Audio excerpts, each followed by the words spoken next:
Eiffel Tower by Metal Earth, located on the Champ de Mars in Paris, has become a global icon of France and one of the most recognizable structures in the world. Named after its designer, engineer Gustave Eiffel, the tower was built as the entrance arch to the 1889 World's Fair and stands at 1,063 feet tall. It was the tallest man-made structure in the world until the Chrysler Building was built in 1930. And here are some pictures of the Eiffel Tower. Here you go. This is the Eiffel Tower in all its glory.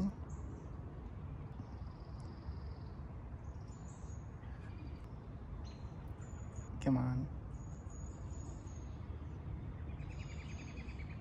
A very nice desk piece here. Anyone familiar with the Eiffel Tower? So everyone knows what's up.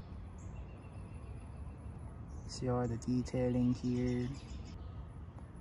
The little nub on top.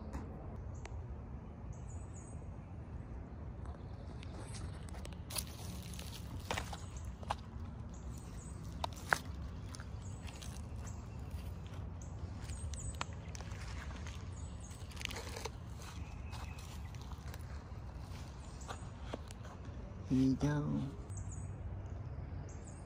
Thank you.